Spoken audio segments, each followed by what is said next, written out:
जैसा कि हमने पिछले अध्याय में पढ़ा है, उर्वरक का सतत प्रयोग मिट्टी की उर्वरता को घटाता है। अपन ने जो वाला प्रयोग वाला देखा था, जिसमें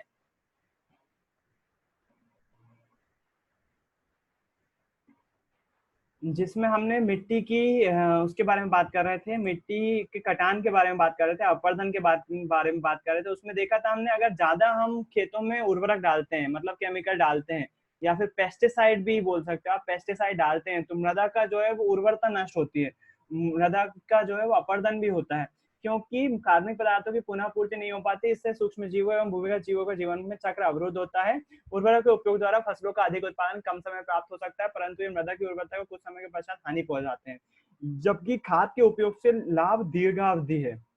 तो यहाँ पर मेन पॉइंट ये बोलना चाह रहे हैं वो, मेन पॉइंट ये है कि जो उर्वरक होते हैं, जो फर्टिलाइजर्स होते हैं, वो पोषक तत्वों में तो आपको खेती को बहुत अच्छे पोषक तत्व दे देंगे, लेकिन इसके यूज करते हुए कुछ सावधानियां रखना पड़ती है हमको। जैसे हमने अगर फर्टिलाइजर डाला है, तो अगर पानी गिर गया, हमने फर्टिलाइजर डाला और पानी गिर गया, तो पौधे जो है उसको अवशोषित नहीं कर पाएंगे और पूरा उर्वरक जो है वो बह जाएगा। फिर उसके बाद अगर हम ज्यादा पेस्टिसाइड का यूज कर लेंगे, तो मृदा में जो है वो हमको एक बार तो फायदा हो जाएगा खेती में, लेकिन दूसरी बार में जब हम यूज करेंगे मिट्टी, दूसरी बार जब हम खेती करने जाएंगे, तो मृदा के पोषक तत्व तो पूरी तरह से नष्ट हो चुके होंगे, तो ज्यादा मात्रा में यूज नहीं कर सकते हमको। और भी क्या बोल सकते हैं, कुछ पेस्टिसाइड यूज किए जाते हैं, उसमें आजकल इतना जबरदस्त आ रहा है कि लौकी में एक इंजेक्शन लगा दो आप, छोटी सी लौकी में एक इंजेक्शन लगा दो, अगले दिन जो है वो लौकी जो है वो अच्छी खासी बड़ी हो जाएगी। तो ऐसे पेस्टिसाइड भी आने लगे, लेकिन इन पेस्टिसाइड का यूज करना जो है वो घातक है, हमारे शरीर के लिए घातक है। वो केमिकल जो है हमारी बॉडी में पहुंचते हैं उस लौकी के माध्यम से या कुछ फल फ्रूट के माध्यम से हमारी बॉडी में पहुंचता है, और हमको कैंसर तक हो सकता है ना। तो पेस्टिसाइड जो है वो हमारे लिए ज्यादा मात्रा में हानिकारक है, ऊपर से कुछ मात्रा में पर्यावरण को भी नुकसान पहुंचाते हैं। ये फर्टिलाइजर या जो चीज अगर बच जाती है मिट्टी में, तो ये जो है वो उस मिट्टी की उर्वरक क्षमता को खत्म कर देती है, तो पर्यावरण के लिए भी यूज नहीं, ज्यादा अच्छी नहीं है।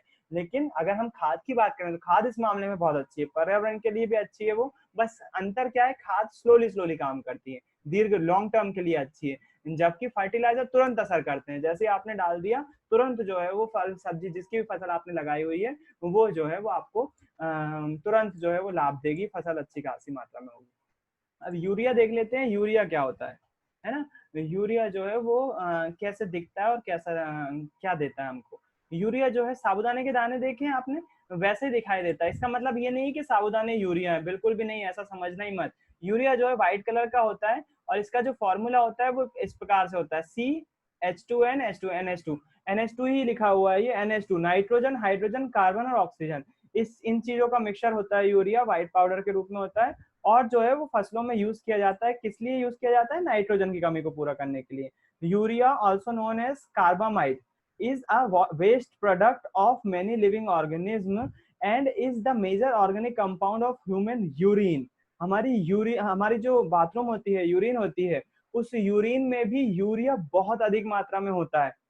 This is because it is the end of chain of reaction which break down the amino acid that makes a protein, है ना। जो प्रोटीन बनाने वाले अमीनो एसिड होते हैं, उनको तोड़ने पर ये आखिरी प्रोडक्ट होता है जो बन रहा होता है, और ये जो है वो हमारी बॉडी में से अलग कर दिया जाता है, यूरिया, है ना। अच्छा, यूरिया का यूज कहाँ किया जाता है, तो यूरिया जो है, the cycle of the explication urea by, sorry ये तो उसका है, इसके लिए आप इतना याद रखो, खेतों में जो यूरिया यूज किया जा रहा होता है वो नाइट्रोजन की अच्छी मात्रा के लिए किया जा रहा होता है। तो हम जो है वो हमारी शरीर से जो हम यूरिन करते हैं, उस यूरिन में भी यूरिया होता है, हमारी बॉडी जो है वो यूरिया प्रोड्यूस कर रही होती है। तो हमारी, आपको कॉमन सेंस से आप बता सकते हो कि हमारी यूरिन जो है वो खाद बनाने के काम आ सकती है, और वाकई जो है वो ऑर्गेनिक खाद बनाने के लिए ह्यूमन वेस्ट का यूज भी किया जा सकता है, बिल्कुल किया जाता भी है ना। बिल्कुल ऐसा यूज किया जाता है, इसका अपघटन के बाद जो है उसका हम यूज कर सकते हैं और किया भी जाता है खाद बनाने के लिए,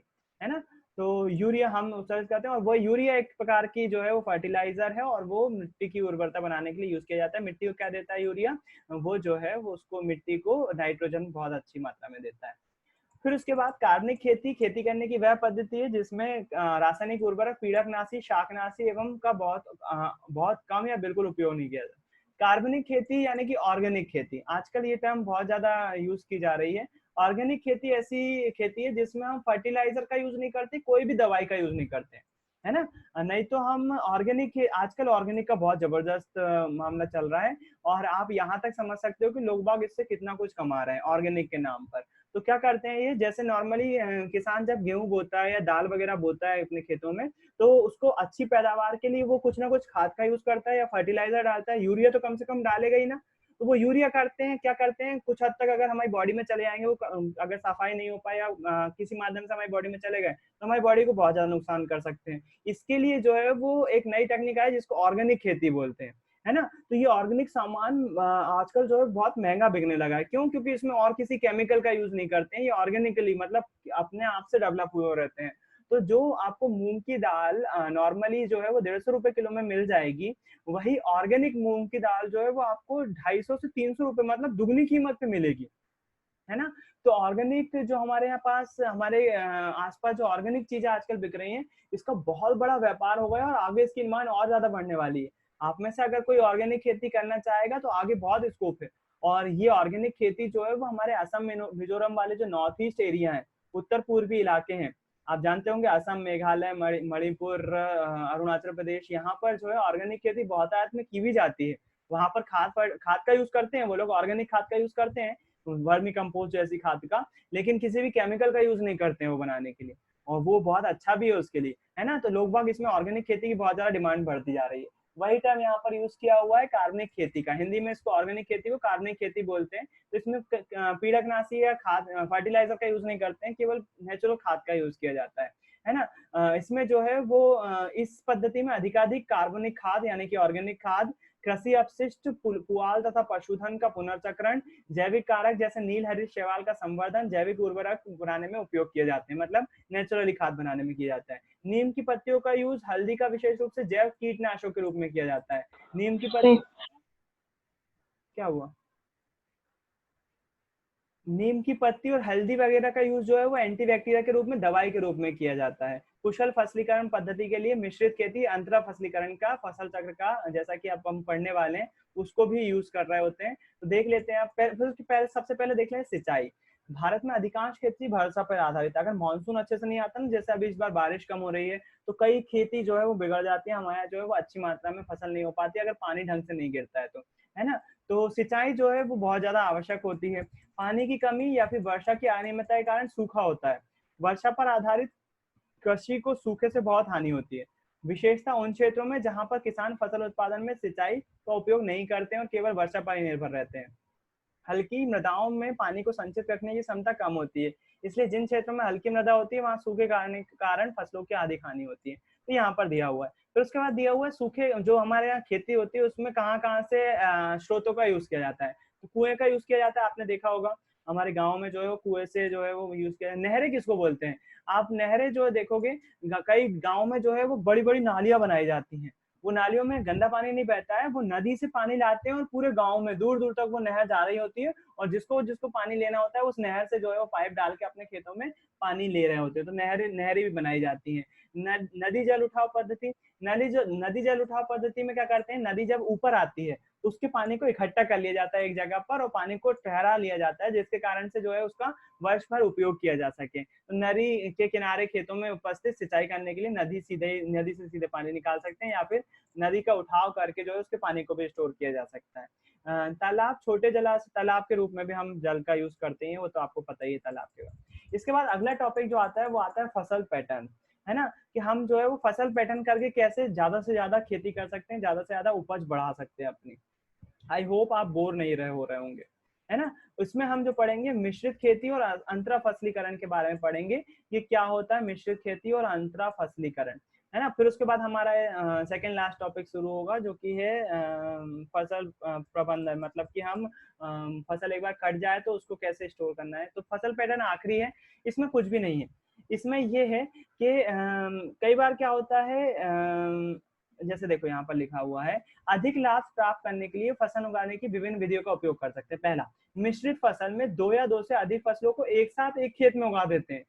सोचो, दो फसल एक साथ एक खेत में, जैसे कि गेहूं और चना, गेहूं और सरसों, मूंगफली और सूर्यमुखी। इससे हानि होने की संभावना कम हो जाती है, क्योंकि एक फसल के नष्ट हो जाने पर भी फसल उत्पादन की आशा बनी रहती है। मतलब नष्ट होगी तो क्या होगी, एक फसल नष्ट होगी ना, दूसरी फसल जो है वो हमारी काम आ जाएगी, दूसरी फसल जो है वो अच्छी खासी हमको कमाई कर देगी। तो इसमें क्या हो जाए, नुकसान होने का काम, जैसे आपने गेहूं गेहूं बोया और मान लो कुछ कमी हो गई, पानी की कमी हो गई या किसी चीज की कमी हो गई, तो पूरा गेहूं जो है वो आपका उग ही नहीं पाया, नष्ट हो गया, नहीं हो पाया गेहूं ज्यादा मात्रा में, तो क्या हो जाएगा, आपको नुकसान हो जाएगा। जबकि अगर आप गेहूं के साथ साथ चना बो दोगे तो क्या होने वाला है, पूरे, अगर गेहूं खराब होगा तो चना तो उग ही जाएगा, अगर दोनों उग जाते हैं सही मात्रा में तो आपको फायदा होने ही वाला है ना। अगर चना नहीं उगेगा तो गेहूं का कोई ना कोई सा उगेगा, तो थोड़ी सी नुकसान होने की संभावना थोड़ी सी कम हो जाती है ना, इसलिए जो है मिश्रित खेती की जाती है। अब अंतरा फसलीकरण क्या होता है, अंतरा फसलीकरण में दो या दो से अधिक फसलों को एक साथ एक ही खेत में निर्दिष्ट पैटर्न पर उगाते हैं, है ना। दो से अधिक फसल भी लगा सकते हैं, मतलब मिश्रित फसल में तो दो ही लगा रहे थे,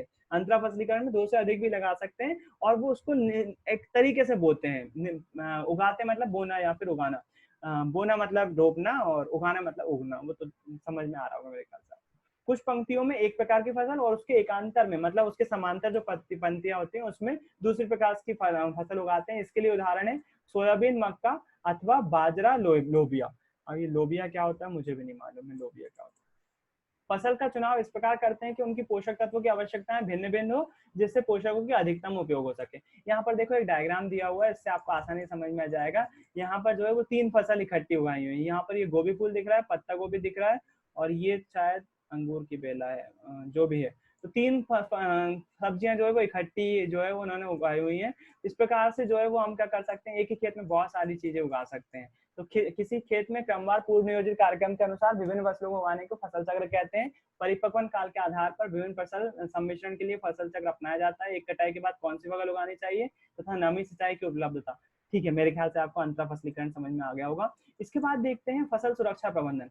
खेतों में फसल और खरपतवार, खरपतवार मैंने आपको बताया, जैसे हमने गेहूं की फसल उगाई और गेहूं के साथ साथ जो है वो राई उगा, मतलब सरसों उगाया या फिर चना उगाया, कुछ भी हमने उगाया नहीं था लेकिन उगाया वो, तो वो ऐसी फसल जो कि हमारी मेन फसल के साथ उगती है और हमने नहीं चाही थी, अनचाही फसल, उसको बोलते हैं खरपतवार।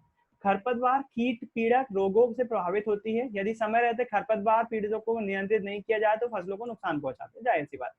खरपतवार कृषि योग्य भूमि को अनावश्यक पौधे होते हैं, जैसे कि गोखरू, गाजर घास, गाजर घास सुनी होगी शायद आपने, अपने यहाँ नॉर्मली लगी रहती है, एक से व्हाइट कलर के छोटे छोटे फूल होते हैं उसके, छोटे छोटे बिल्कुल, उसको गाजर घास, मोथा, ये सारी जो है वो खरपतवार है ना। तो खरपतवार ऐसी फसल जो कि अनचाही फसल है, जबरन में उगाई है, तो इन फसलों को जो है खरपतवार बोलते हैं। खरपतवार स्थान प्रकाश के लिए स्पर्धा करते हैं, खरपतवार पोषक तत्व भी ले लेते हैं, मतलब हमने जो फसल उगाई नहीं है, हमने जो उगाई है उसके पोषक तत्व कौन ले लेंगे, ये ले लेंगे और ये उग जाएंगे, जिसके कारण से क्या हो जाएगी, फसल हमारी अच्छे से नहीं हो पाएगी। तो खरपतवार नहीं होना चाहिए, जाहिर सी बात है, वो अगर वो उगेंगे तो वो पोषक तत्व जबरन में ले लेंगे हमारे फसल से, जबरन में पोषक हो रहे होंगे, पोषक तत्व नष्ट हो रहे होंगे, जबकि होता हम खाने में भी यूज नहीं कर सकते। प्रायः कीट पीड़क तीन प्रकार के होते हैं, ये मूल तने पत्तियों को काट देते हैं। कीट पीड़क मतलब कि जो फसलों को खाते कीड़े, है ना, तो तीन प्रकार के होते हैं, ये मूल तने पत्ती को काटते हैं। कुछ कीड़े ऐसे होते हैं केवल मूल मतलब जड़ें, तने और पत्तियों को काटते हैं। फिर दूसरे, ये पौधे के विभिन्न भागों से कोश की रस चूस लेते हैं, मतलब उसमें से जो मेन रस रहता है जो कि पूरा पोषक तत्व इधर से उधर ले जा रहा होता है, उसी को चूस लेते हैं। और तीसरे, ये तने तथा फलों में छिद्र कर देते हैं, तने कभी देखे होंगे फल में भी गड्ढे हो जाते हैं, तो वो कीड़े के कारण से ही होता है। इस प्रकार ये फसल को खराब कर देते हैं, जिससे फसल का उत्पादन क्या हो जाता है, खत्म हो जाता है। आप जाहिर सी बात है कोई सेब ऐसा लेना पसंद करोगे जिसमें गड्ढा होगा, नहीं लेना पसंद करोगे। पौधे में रोग बैक्टीरिया, कवक, वायरस जैसे रोग द्वारा भी होता है, जैसे हमको बैक्टीरिया और वायरस परेशान करते हैं ना, वैसे पौधों को भी करते हैं। ये मिट्टी, पानी तथा हवा में उपस्थित रहते हैं और इस माध्यम से द्वारा ही पौधों में फैलते हैं। यहाँ पर एक बात से आपको आशय होना चाहिए कि कई लोग बोल रहे हैं कि कोरोना जो है वो वैक्सीन आने के बाद, वैक्सीन जरूरी नहीं है, दवाई बना लो, या फिर वैक्सीन क्या जरूरत है, नहीं भी चलेगी तो ठीक हो जाएंगे, ऐसा ऐसा बोल रहे हैं। तो यहाँ पर देखो, आपको यहाँ पर एक पता चलता है, जो वायरस होते हैं ना वो पौधों में भी जा सकते हैं। अगर वैक्सीन नहीं बनती है कोरोना की, तो ये वायरस जो है वो हमारे आसपास हो सकते हैं, हो सकता है हमारी मिट्टी के कारण से हमारी सब्जियों में भी चले जाएं, है ना, मिट्टी के थ्रू हमारे सब्जी फलों में भी आ जाएं, तो वो सब्जी फलों से भी फैलने लगेगा धीरे धीरे जो है वो, अगर वैक्सीन नहीं बनती है टाइम पे, तो ये जो है वो हमारे बहुत बहुत आयत में फैल जाएगा, बहुत ज्यादा मात्रा में हमारे आसपास होगा, और जिसका जो है वो इलाज कोई होगा नहीं। अब वो इलाज इसलिए जो है वो वैक्सीन बनना जरूरी है, ताकि हम लोग जो है वो हमेशा के लिए, जिंदगी भर के लिए, जब तक जिंदा रहेंगे, और अब जो कोरोना वैक्सीन है वो नए बच्चे भी जो आएंगे, लगातार जैसे जैसे पीढ़ी आगे बढ़ती आएगी, हर साल जो है वो टीका लगाया जाने लगेगा कोरोना का, है ना, तो वो जरूरी हो जाएगा, कंपलसरी हो जाएगा। सभी के लिए, ताकि वो बच्चा जो है वो वायरस जो है वो हमारे साथ रहे भी, हमारे साथ साथ रहना सीख जाए वो वायरस, है ना। अगर किसी को लग भी जाए वो वायरस तो किसी पर असर ना हो, इसलिए वो जरूरी है बनना, है ना। आगे बढ़ते हैं। खरपतवार कीटनाशक रोगों नियंत्रण पर कई प्रकार की विधियों से कहा जाता है, जिसमें हम क्या करते हैं, पीड़कनाशी मतलब दवाइयों का, रसायनों का क्या करते हैं, छिड़काव करते हैं, उससे जो है वो मर जाते हैं। फिर उसका यांत्रिक विधि के द्वारा खरपतवारों को हटाना भी एक विधि है। निरोधक विधि है समय पर फसल उगाना, उच्च कार्य तैयार करना, अंतरा फसलीकरण, फसल चक्र खरपतवार को नियंत्रित करने में सहायक होते हैं। ग्रीष्म काल में हल से जुताई करके कुछ निरोधक विधियां हैं। इस विधि में खरपतवार तथा पीड़कों को नष्ट करने के लिए गर्मी के मौसम में गहराई तक हल चलाया जाता है। तो ये सारी विधियां जिससे खरपतवार ना उगे, पौधों में कीड़े वगैरह ना लगे, जिसके कारण से जो है वो ये सारी चीजें। आखिरी पॉइंट आता है अनाज का भंडारण। अनाज का भंडारण मतलब कि अब यहाँ पर जो है वो जब फसल तैयार हो जाती है, फसल पूरी तरह से पककर तैयार हो जाती है, गेहूं जैसे उग गया है आपका, बोरों में भरकर रखा हुआ है, लेकिन अगर वो खुले में रख दिया जाएगा, आप भी देखोगे घर में अगर गेहूं रखा जाता है तो मम्मी देखो वो जो भी टंकी रहेंगी उसमें पहले कपड़ा बिछाएंगी या कागज बिछाएंगी, फिर उसके बाद उसमें गेहूं डालेंगी, फिर उसके बाद उसमें इंजेक्शन वगैरह कुछ दवाई रखेंगे, उसके बाद फिर से ऊपर से एयर टाइट करके उसको बंद कर दिया जाएगा और ऐसी जगह पर रख दिया जाएगा जहां नमी ना हो, बारिश का पानी ना जाता हो। गाँव में भी जो है वो घरों के बाहर या फिर घरों के, आप देखोगे गोबर के ऐसे घर जैसे बनाए जाते थे, कई गाँव में जो है वो नीचे टंकी जैसी बना दी जाती थी, वो पूरी तरह से पैक कर दी जाती थी, उसमें जो है वो अनाज भर कर रखते थे। क्यों? क्योंकि गेहूं अगर नमी में रहेगा, बाहर रहेगा, नमी थोड़ी बहुत भी लग गई उसको, तो उसमें जो है वो कीट उत्पन्न हो जाएंगे, कीड़े उत्पन्न हो जाएंगे, फिर हम उसको खा नहीं पाएंगे। तो अनाज का भंडारण भी जरूरी होता है। अनाज को अगर भंडारित करके नहीं रख पाए हम, तो जैसे मान लो गेहूं अब पूरे साल भर तो उगता नहीं है, तो जिस मौसम में उगेगा बस उसमें खा पाएंगे, अगले मौसम में जो है वो हम गेहूं खा ही नहीं पाएंगे, है ना। इसके लिए जो है वो स्टोरेज, भंडारण बोलते हैं इंग्लिश में स्टोरेज, भंडारण को बोलते हैं स्टोरेज। तो हर एक सब्जी का भंडारण जो है वो जरूरी होता है। इसी क्रम में एक जो है वो मटर के बारे में भी आप जान सकते हो। मटर जो है वो ठंडे मौसम में आती है, जनवरी फरवरी में जो है वो मटर नॉर्मली आ रही होती है, मार्च तक भी चल जाती है, ऐसा मतलब ठंडे मटर देखी थी ना आपने, कल बताया था मटर कौन सी फसल है, बताओ मुझे, कौन से वाले पार्ट में था मटर, 3 लाइनों में से मटर कौन, तीनों लाइन बोलो। पहली लाइन क्या थी जायद की? ताऊ, ताऊ खीरा ताऊ खाकर खीरा मरे। खाकर मरा है। मरा, मरा का कोई, मरे का कोई वो नहीं था ना, कि था? भैया माँ का था, रा का नहीं था। माँ का था ना, माँ का क्या था? मूंग। मटर ही नहीं, मूंग था। मूंग मूंग था। था भैया। चलो फिर दूसरी वाली क्या थी?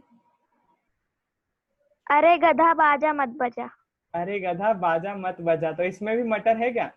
मत, हाँ इसमें होगा मटर, इसमें है मटर, याद है किसी को? देखा, एक दिन में भूल गए ना। अरे गधा बाजा मत बजा,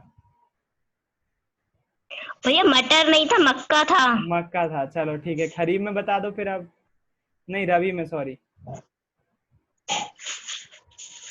आज रबी में सच था में रात मटर। में गेम खेला। आज, राई में गेम खेला। आज राई में गेम खेला, गेम में था गेहूं और मटर, जहां तक है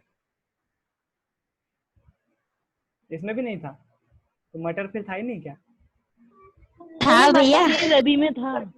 रवि में था ना, हाँ ये गेहूं राई में गेम गेम खेला में, गेम जो है ना वो माँ से मटर ही था।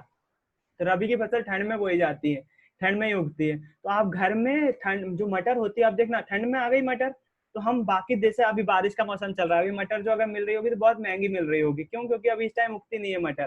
तो अगर हमको मटर चाहिए तो हम ठंड में क्या कर सकते हैं, मटर को स्टोर करके रख सकते हैं। जो हमारे घर में फ्रीजर होता है ना, मटर को जो है उस टाइम सस्ती चलती है मटर, आप क्या करो 1 किलो 2 किलो मटर लेकर उसको जो है वो तोड़ लो, उसको छील लो, धोकर जो है एक पॉलिथीन में बंद करके और उसको एयर टाइट डब्बे में जो है वो बंद करके फ्रीजर में रख दो, फ्रीजर में कड़क हो जाएगी वो। साल भर में आपको जब भी यूज करना है, थोड़ी सी मटर निकाली उसमें से और गर्म पानी में उसको थोड़ा सा उबाल लिया और आपकी मटर तैयार, आप कभी मटर यूज कर सकते हो, है ना। ऐसी सब्जियां यूज की जाती हैं।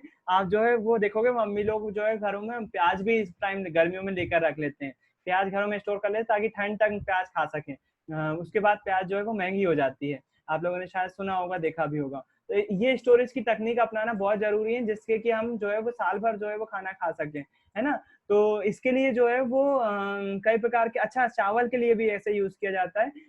चावल देखोगे आप थोड़े थोड़े उसमें तिरुले पड़ जाते हैं, थोड़े छोटे कीड़े पड़ जाते हैं, तो उससे बचने के लिए जो दुकानदार होते हैं वो तो क्विंटल से मंगाते हैं चावल। अगर उनके साथ भी ऐसा होगा तो आप सोचो उनको तो कितना नुकसान हो जाएगा। तो वो चावल खराब ना हो उसके लिए उसमें बोरिक पाउडर डालते हैं, है ना। बोरिक पाउडर एक पाउडर जैसा आपको केमिकल की दुकान पे मिल जाएगा बोरिक पाउडर, और वो आप मानोगे नहीं वो हमारे लिए जहरीला होता है। तो वो क्या करते हैं चावल में डाल देते हैं। जैसे मान लो अपने पास 2 किलो चावल है तो हम थोड़ा सा बोरिक पाउडर लेंगे, अगर अगर आप छोटी चम्मच से बात करें तो आधी चम्मच बोरिक के पाउडर लेंगे और उसमें चावल मिला देंगे और चावल को जो है मिक्स कर देंगे। वो बोरिक के पाउडर डालने के बाद जो है वो आपके चावल बिल्कुल भी खराब नहीं होंगे, लगातार रखे रहेंगे, और दुकानदार ये करते भी। आप कभी ध्यान से देखोगे ना चावल को हाथ से ऐसे छूकर देखोगे तो वैसे तो नेचुरली उसमें भी नेचुरली पाउडर भी होता है, लेकिन बोरिक पाउडर डाला होगा तो आप हाथ पे पाउडर देख सकते हो उसको, तो वो बोरिक पाउडर चावल में मिला रहे होते हैं। हम लोग भी घर में नॉर्मली यूज करते हैं, तो वो डेंजरस होता है हमारी बॉडी के लिए, डेंजरस होता है। अगर बोरिक एसिड जो है वो हमारी बॉडी में नहीं जाना चाहिए, हमको जो है वो नुकसान कर सकता है वो। तो वो बोरिक पाउडर, फिर आप बोलोगे अभी हम खाएंगे कैसे चावल अगर उसको कीड़े से बचाने के लिए बोरिक पाउडर डाल देंगे तो उसको क्या करते हैं बनाने से पहले 3 पानी से कम धोना चाहिए। 3 पानी से कैसे धोना चाहिए, मतलब एक बार धो लिया, पानी फेंक दिया, दूसरी बार धो लिया, फिर पानी फेंक दिया, तीसरी बार धो लिया, और ऐसे मीड़ के जो है वो चावल को पानी से अच्छे से धो के पानी फेंक देना चाहिए उसका, और फिर बनाना चाहिए। ऐसा 3 बार मीड़ के धो फिर उसके बाद बनाओ, तो जो है वो जो बोरिक पाउडर रहता है जो दुकानदार मिलाता है चावल में, वो बोरिक पाउडर निकल जाता है, और फिर जो है वो हम चावल खा सकते हैं। ये आपके काम की बात है, घरों में जो है वो चावल बनते हैं तो जो दुकानदार रहते हैं चावल में कीड़े ना पड़े इसके लिए उसमें क्या मिलाते हैं, बोरिक पाउडर मिलाते हैं। हाँ, इसमें जो पैकेट बंद चावल आते हैं जैसे बासमती राइस आएगा, इंडिया गेट का बासमती राइस आएगा, तो वो लोग जो है वो जहां तक है बोरिक एसिड का यूज नहीं करते हैं, वो एयर टाइट जो उसको पैक करते हैं जिसके कारण से उसमें कीड़े ना लगे। लेकिन हम घरों में भी उसका यूज कर सकते हैं, लेकिन बस उसमें आपको ध्यान क्या रखना है, बार बार उसको धोकर जो है वो पकाना है चावल को। बिना धो के पकाएंगे तो वो बोरिक एसिड हमारे बोरिक पाउडर हमारी बॉडी में चला जाएगा और हमको जो है वो नुकसान कर सकता है। तो ये स्टोरेज के लिए जो है वो ये वाली तकनीकें अपनाई जाती हैं। आई होप आपको समझ में आया होगा। इसके बाद जो है वो हम आगे का जो हमारा पोर्शन है वो पशुपालन का पोर्शन है, और उसके बारे में जो है वो हम चर्चा कल से शुरू करेंगे कि पशुपालन क्या किया जाता है। उससे पहले यहाँ पर कुछ अच्छा ये वाली चीज तो बाद में देखेंगे, चलो ठीक है। यहाँ पर कुछ दिया हुआ है कि जो दूध होता है, गाय का दूध होता है, उसमें वसा कितना होता है, 3.6% में दिया हुआ है। प्रतिशत मतलब परसेंटेज। 100% में से 3% फैट होता है, 4% प्रोटीन होता है, शक्कर भी रहती है गाय के दूध में, और खनिज भी रहता है, और जल केवल 87% जल रहता है। आप खुद सोचो, गाय के दूध में 87% जो है वो जल है, पानी है केवल, है ना। ऑलरेडी पानी आ रहा है मतलब गाय के दूध में। बाकी के 3% फैट है, 4% प्रोटीन है, और 4% शक्कर है, और खनिज 0.7% है। और विटामिन कौन कौन से पाए जाते हैं, B1, B2, B12, D और B।